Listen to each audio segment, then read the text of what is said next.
dirais que la figure de François est tellement riche que là, ça fait depuis, ça va faire bientôt 20 ans que je suis franciscain. Écoute, on voit pas le fond de cette figure-là.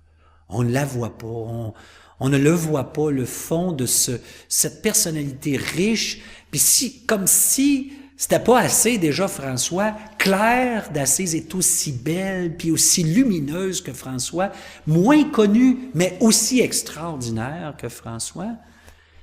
Alors moi, là, c'est enclenché toute une méditation, une réflexion de la vie de François, ou des épisodes, par exemple, comme la rencontre de François avec le sultan à Damiette, à l'endroit même où il y avait une confrontation entre les chrétiens et les musulmans.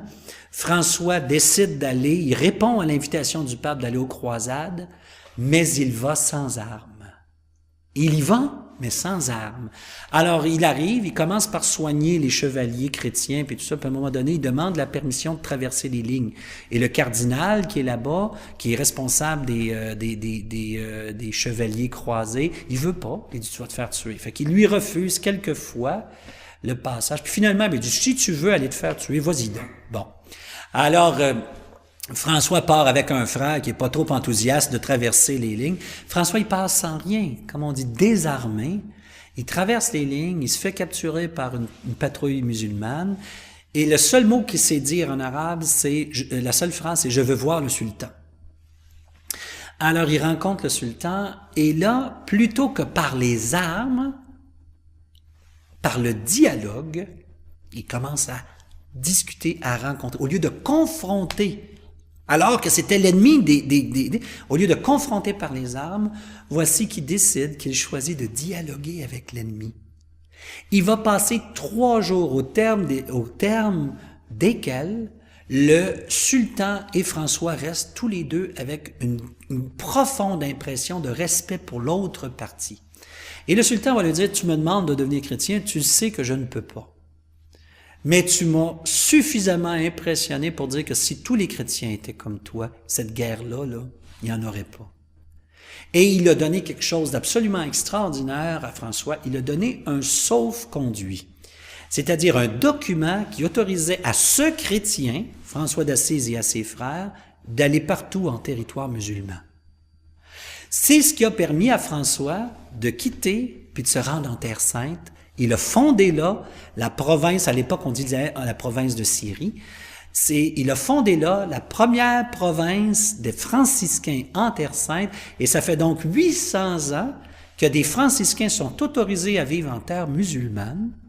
Ça a souvent été les seuls chrétiens autorisés à vivre en terre musulmane à cause de François, qui a ouvert le dialogue. Ça, c'est un épisode qui m'a marqué. Si bien que j'ai fait partie de groupes de dialogue islamo-chrétiens, mais j'ai toujours été aussi dans le dialogue écuménique, en particulier au Québec avec les évangéliques et les pentecôtistes. Mais aussi avec certaines grandes traditions, mais je les ai moins croisées, je dirais, tout simplement. Puis aussi, toute la vie de François, le fait qu'à un moment donné, il choisit de ne plus avoir ou de ne plus assurer la direction de sa communauté, mais qu'il choisit volontairement d'être un frère dans sa communauté, de devenir un exemple et non plus d'être le directeur. Quand on regarde le côté préoccupé de François, c'est parce que l'ordre des franciscains ne va pas nécessairement dans la direction que lui souhaitait au départ.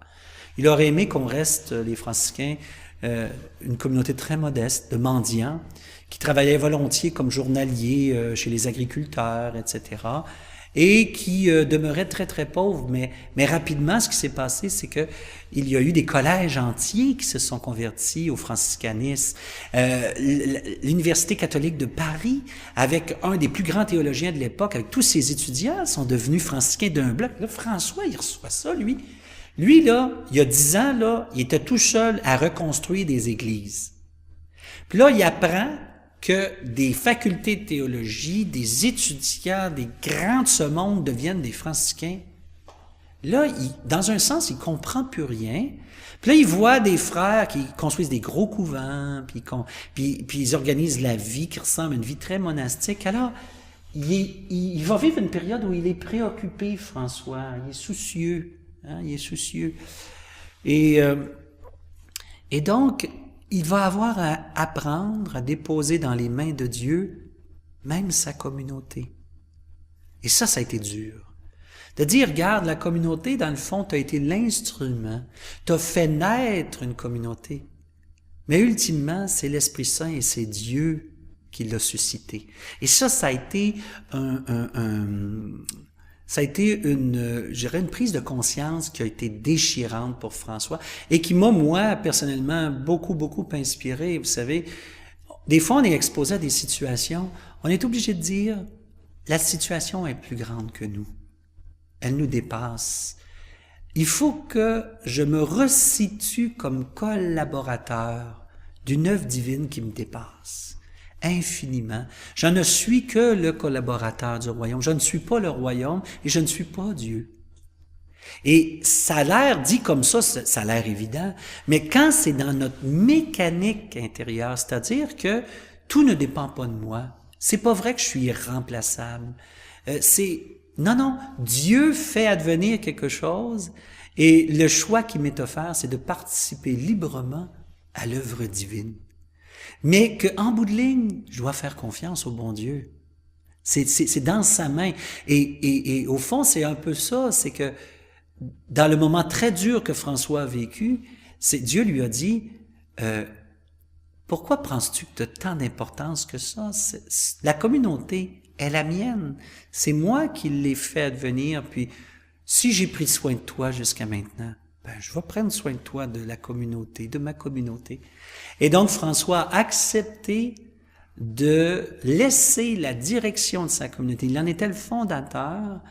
Alors, il accepte de ne plus être le général de sa communauté, de la confier à un autre frère, puis à un autre. Il a connu deux généraux, deux frères ministres généraux. Et ça a été très déchirant, mais très beau. Puis ça nous inspire encore aujourd'hui, dans le sens que de ne pas être attaché aux fonctions qui nous est confiées, mais que ce soit quelque chose qu'on vive, même si on est très haut placé, comme un vrai service. Tu sais, puis que quand on a fini notre mandat, le temps, que l'on retourne comme l'un des frères, puis juste dans notre province franciscaine, ici du Québec, les modèles de frères qui ont fait ça, là, il y en a vraiment plusieurs. Des gens qui ont assumé des très grosses tâches, et quand leur mandat est terminé, ils reprennent leur place dans la communauté comme un frère parmi d'autres. Et ça, moi, ça m'inspire beaucoup. Le dernier point qu'on peut dire peut-être vers la fin de la vie de François, je ne sais pas si vous le saviez, mais François, quand on étudie ses os aujourd'hui, on réalise qu'il y avait, certains disent, plus d'une vingtaine de maladies mortelles dans son corps en même temps. François était très malade vers la fin de sa vie, mais vraiment. Et aussi, on oublie que François a composé le Cantique des créatures, ou le Cantique du Frère Soleil, alors qu'il était presque aveugle. Il ne voyait presque plus rien. Et là, il est aveugle et il célèbre la beauté de la création. Voyez-vous le paradoxe extraordinaire quand on dit « le plus simple te conduit à l'essentiel ». Mais une chose qu'il n'a pas dit à personne, ou à très peu de gens, c'est qu'il avait subi des stigmates. Et ça, c'était quelque chose qu'à l'époque, on n'avait jamais entendu parler de ça. Personne n'avait jamais entendu parler de quelqu'un qui se voit transpercé par des clous, puis par des plaies, comme s'il avait été crucifié, sans que personne soit intervenu physiquement.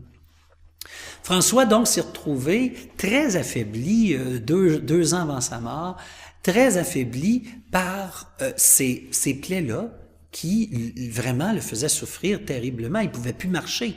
Puis pour François, d'être à dos d'âne ou à dos de chevaux, c'était quelque chose qui n'était pas acceptable. C'était juste pour les riches, dans un sens. Mais là, il était très malade. Alors, ce qui veut dire que François va accepter de voyager à dos d'âne parce qu'il est malade. Il va avoir à apprendre la patience parce qu'il est malade, mais aussi parce qu'il a les stigmates. Mais les stigmates, personne ne le sait. On voit qu'il porte des bandages, on voit qu'il souffre, mais c'est à sa mort C'est à sa mort seulement qu'on découvre les stigmates. C'est au moment où est-ce que François demande, au moment de sa mort, d'être nu sur la terre, nu. Donc, il demande d'être dépouillé, d'être déposé par terre, avec absolument rien pour accueillir sa sœur la mort. Il est entouré par ses frères qui lui chantent son cantique, qui lui font les psaumes. Et c'est à ce moment-là qu'on voit qu'il a les stigmates. Mais personne n'avait jamais vécu ça. Alors, comment on reçoit ça quand on voit un saint homme qui meurt avec les 5 plaies du Christ? C'est assez spectaculaire la façon qu'on reçoit ça à cette époque-là. On va dire, François est comme un autre Christ. On va le surnommer l'Alter Christi. Pas pour dire qu'il est, pas pour dire qu'il remplace le Christ ou qu'il est comme une réincarnation. On dit pas ça. C'est qu'il a été tellement proche de Jésus. Et on pourrait dire dans le vieux langage araméen, il a tellement adhéré au Christ, parce que le mot disciple en araméen veut dire ceux qui adhèrent, ceux qui collent au Christ. Il a tellement adhéré au Christ qu'il est devenu parfaitement, ou aussi loin qu'un être humain peut aller plutôt, là, conforme. Et c'est ce qui fait que il y a comme une espèce, un peu comme une machine à imprimer qui imprime les marques ou l'image sur une autre personne. François s'est vu imprimer, au fond, la vie donnée du Christ dans sa chair même. Alors ça, c'est au fond le signe d'un don, d'une offrande de soi qui est complète, qui ne retient plus rien, et puis qui dit au Seigneur, voilà, je me donne à toi tout entier, je me laisse aimer d'abord par cet amour, puis je te rends cet amour-là tout entier sans rien retenir. Et ça, c'est une phrase de François. Ne rien garder pour soi, pas même son péché. C'est extraordinaire parce que à d'autres époques, on a beaucoup mis en valeur le scrupule, tu sais, le fait de beaucoup ruminer son péché. François disait l'inverse, lui. Il disait exactement l'inverse. Il disait ne rien garder pour soi, pas même son péché, car il peut y avoir de l'orgueil à vouloir constamment maîtriser sa faute en la ruminant. Il disait non. Il dit donne-la constamment au Seigneur. Préoccupe-toi pas trop où est-ce que tu es rendu. T'es-tu rendu 20e échelle, 2e, 10e, 5e, ça n'a aucune importance. La seule chose qui importe, c'est que tu sois encore en mouvement. Alors, chez François, il y a cet extraordinaire don de lui-même qui, mon Dieu, qui n'a pas vieilli d'une ride. C'est ça qui est extraordinaire chez François, c'est que ça fait 800 ans, ça fait beaucoup plus longtemps que d'autres saints et saintes de notre histoire de l'Église, mais on a l'impression qu'un François parle autant aujourd'hui qu'il a parlé il y a 800 ans sans la moindre perte de saveur, de vigueur. On le voit que c'est le Moyen-Âge, on le comprend qu'il y a des différences sociales, et tout ça, là. Mais une fois qu'on a dit ça, François, il émerge comme vraiment parlant. Et c'est pourquoi, moi, mon appartenance franciscaine ne fait pas de doute du tout. Je suis sûr de mon appartenance franciscaine. Je suis sûr du Seigneur que François a rencontré et qu'il m'amène à rencontrer.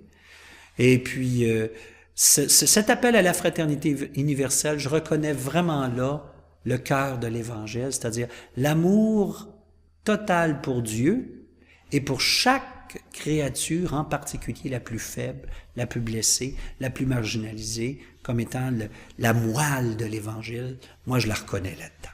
Et c'est pourquoi François, là, c'est ma vie, c'est-à-dire c'est le chemin qui me mène au Christ, sans hésiter.